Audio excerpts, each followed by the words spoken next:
Kalau mengenai penyesuaian gaji dan sebagainya, itu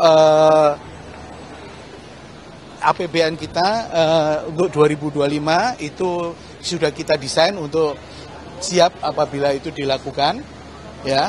Tetapi keputusannya sesuai dengan komitmen antara Pak Jokowi dan Pak Prabowo itu diserahkan kepada Presiden baru. Jadi kapannya atau berapanya dan sebagainya itu nanti Pak Prabowo yang akan ya. Berapa persen, Pak?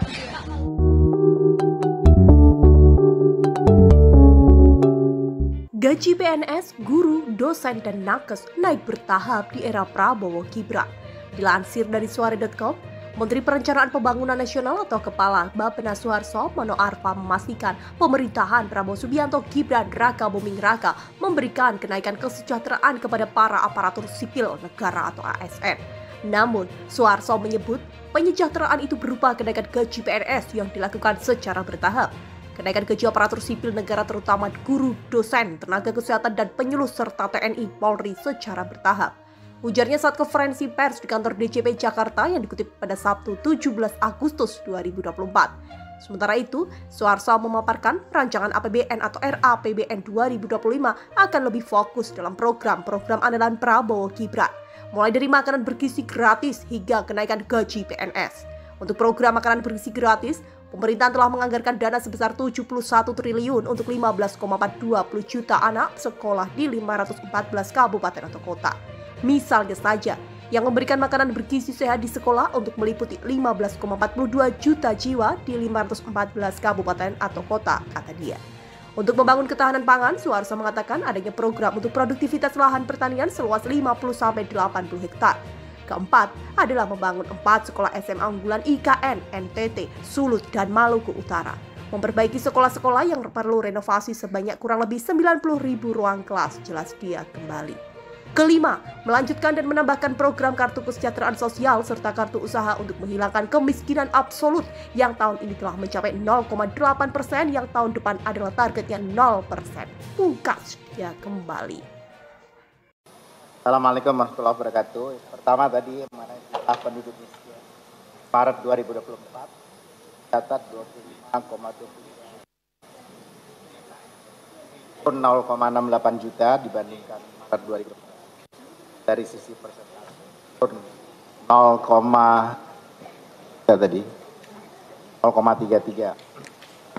Tapi yang saya ingin, karena waktunya pendek sekali, saya ingin sampaikan pertama soal bahwa rencana kerja pemerintah pada tahun 2025 ini telah padu-padankan dan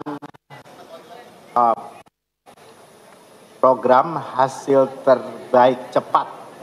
Program hasil terbaik cepat yang dikenalkan oleh Presiden dan Wakil Presiden terpilih. Secara singkat saja mengenai program hasil terbaik cepat ini yang kami share saja.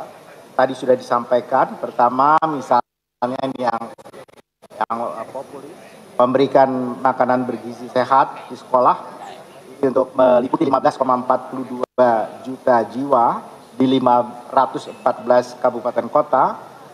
Dan yang kedua adalah mencetak dan meningkatkan produktivitas lahan pertanian dan lumbung pangan desa, daerah dan nasional. Dan ini adalah luas intervensi indeks pertanaman sekitar 50 sampai 80 ribu hektar dan luas cetak sawah ekstensifikasi sawah baru 250 ribu yang indikasi lokasinya dari Papua Selatan, Sumsel, Kalteng, Kaltara, NTT, NTB, dan Lampung. Kemudian menyelenggarakan pemeriksaan kesehatan gratis, menuntaskan kasus TBC dengan sasaran penurunan TB menjadi 272 per 100 ribu, membangun rumah sakit lengkap berkualitas di kabupaten kota. Yang keempat adalah membangun 4 sekolah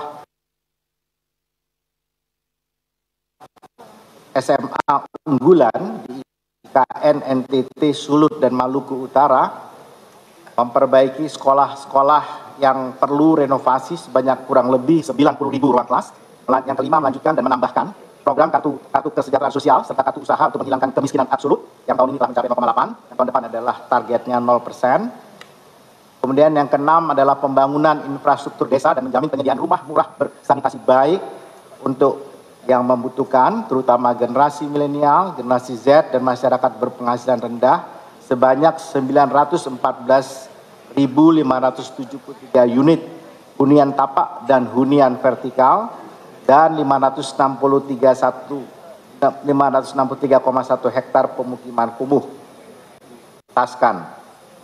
Yang ketujuh, menaikkan gaji aparatur sipil negara, terutama guru, dosen, tenaga kesehatan dan penyuluh, serta Tentara Nasional Indonesia, Kepolisian Republik Indonesia secara bertahap, dan yang kedelapan adalah mengoptimalisasikan penerimaan negara. Saya kira secara ringkas itu yang saya sampaikan. Terima kasih. Assalamualaikum warahmatullahi wabarakatuh.